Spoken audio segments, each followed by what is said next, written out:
Former Joburg City Executive Mayor Dr Mpho Phalatse says she has decided to avail herself as a federal leader of the Democratic Alliance, the party's highest position that's currently held by John Steenhuizen. Speaking on the SABC's Watchdog last night, Phalatse said polarizing politics of race in South Africa have alienated the DA from general South Africans.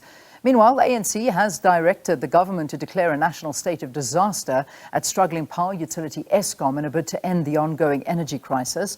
The party's two-day National Executive Committee resolved that the presidency will coordinate an emergency program to ensure that the energy crisis is properly addressed. So to help us unpack these latest developments, we joined by political analyst Khanyi Magubane. Khanyi, good to see you. Thanks so much for joining us.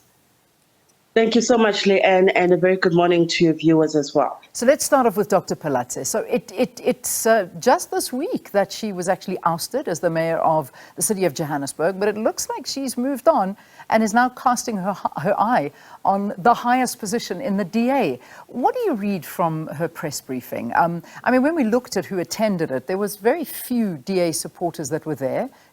In fact, there were more media than supporters from the DA that were there. What do you think that's actually motivated her to take the stance?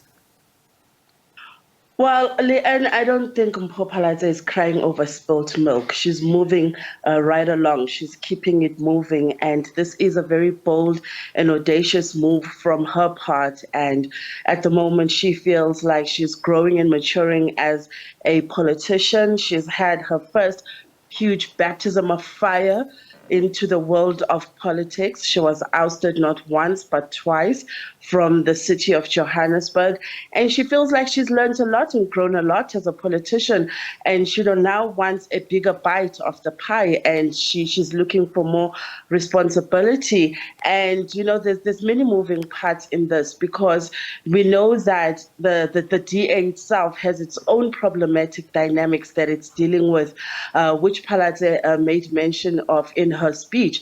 But even without that speech, historically, the way the DA has dealt with black leaders at a high level remains problematic. We've seen a type of shutdown as black leaders put themselves up and want to put themselves forward as leaders. We've seen a systematic shutdown.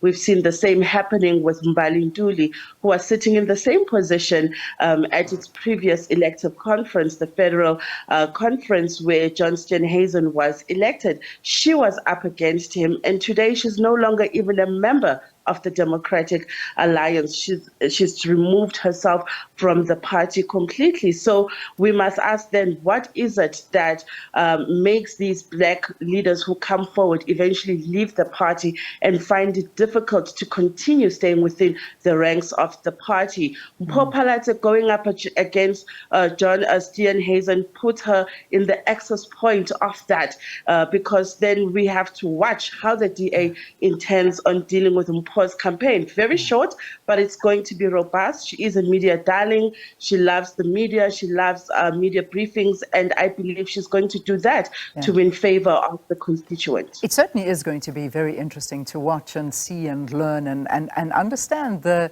workings of the DA, because this is going to show a lot. I mean, we look at former leaders, we look at how they have left, whether we talk about Herman Mashaba, whether we talk about Lindiwe Mazibuko, whether we talk about Mmusi Maimane. I mean, these were very unceremonious, and we know that. They were very vocal on leaving. Now, what Dr. Phalatse, she's got nothing to lose, by the way. I mean, this is something that, why not? You're either going to go for it or go for broke. Some say she should have perhaps maybe gone, become a member of parliament, stayed a member of parliament for a bit, and then contested a little bit later on, because from now until April, it's a very short amount of time to go out there and try and garner more votes. But what she did say was that the DA must promote meritocracy and not tokenism in its selection process.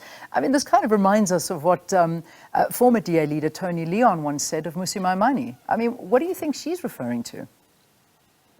Well, I think she's referring to the fact that black leaders should be allowed to organically grow within a party over a long period of time, instead of just being parachuted into high leadership positions without necessarily having come up the ranks from the lowest level of the branch level or the local community structures and moving straight up. When Mpho Phalatse opened her address yesterday, she spoke about being there at the formation of the Democratic Alliance in June 2000. And she spoke to a sense of patronage. She spoke to the sense of having institutional, history with the Democratic Alliance, and framing and positioning herself as not just another Black leader that's being parachuted into a top position, but is somebody that truly believes, as a technocrat who's a Democrat, as she described herself. She says that she believes she has worked for it. She has been there for a number of years, 23 years, and she knows this organization and should be chosen on merit. That's what she's referring to. Choose me on merit, not just because I'm Black, and not just because you feel like it's the chance of a Black person, but this is somebody who's been in the DA since the beginning, regardless of my race. I think that's what she's hinting at as her campaign starts. She did raise quite a few things. She was very vocal and actually quite daring, to say the least. She raised land reform. She spoke of racism. She spoke of the notion of a powerful cabal that acts as a puppet master controlling the DA from the inside. These are the kind of things that she was saying. Quite daring, wouldn't you say? What at the end of the day, what do you think she's alluding to and trying to get at by taking on this? Is this going to be the kind of campaign that she is going to be running? Well, Mpho said last night that she sees the DA having an opportunity to step in as a political alternative. That was what she said. However, what's preventing the DA from taking up this position, it's many of its problematic views towards what she called polarizing issues of race and land reform. We know that the DA has been actively campaigning against land reform, framing it as a system that wants to take away land without compensation, as something that members of the DA should sign against. They had petitions running towards that. We look at DA policy. They have the racialism issues of saying race cannot be used as a proxy for disadvantage. That's what their policy says. And these are the type of issues that have continued to alienate the Black voter and have continued to alienate them to a point now where they are no longer sitting where they were sitting in 2019 with probably the highest amount of Black voters.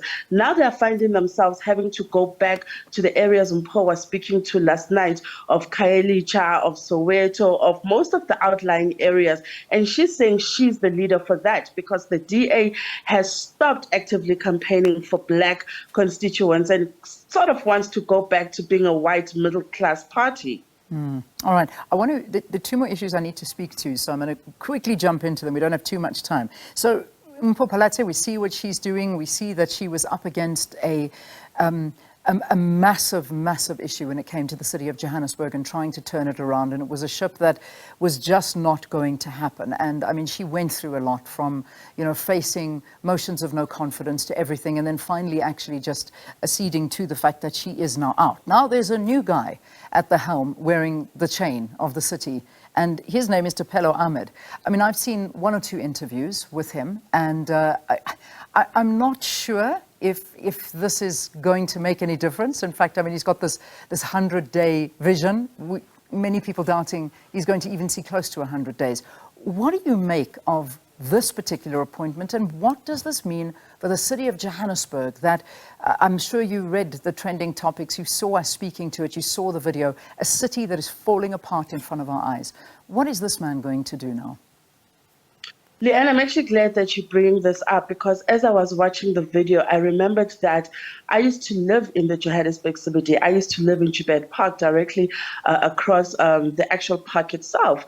And these are the streets that I walked as a young university student, where I felt safe walking to the bus stop, walking from Joburg Park to the city center through Small Street and Elof Street. And when I saw it looking like this in the video that you were shown showing earlier on with Sakina, I was quite shocked because this speaks to social degradation. It speaks to a breakdown of our moral fiber. It started with the buildings being hijacked and they're no longer being services like water and electricity because the buildings were no longer taken over by the rightful owners, but were being run by cartels who are hijacking buildings.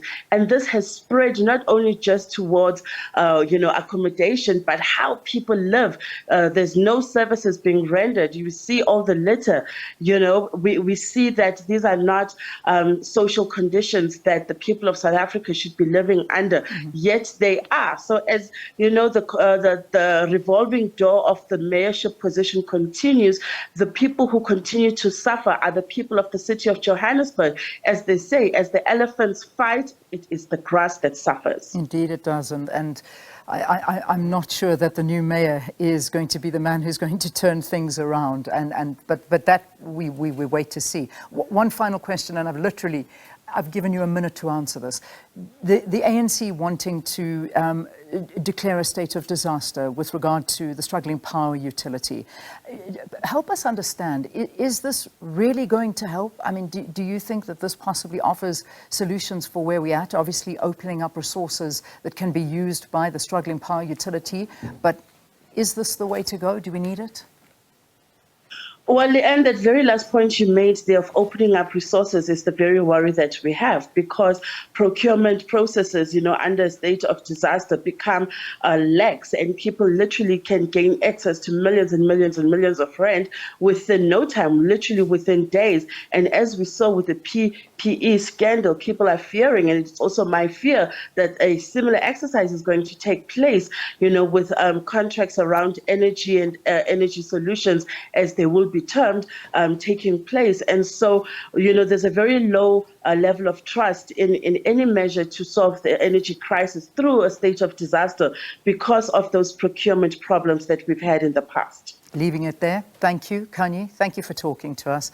Political analyst Khanyi Magubane talking to us about former Johannesburg City Executive Mayor Dr Mpho Phalatse, who has officially announced she'll avail herself for the highest leadership position in the DA. Also, the calls from the state of disaster to be declared from the ANC, as well as the future of the city of Joburg.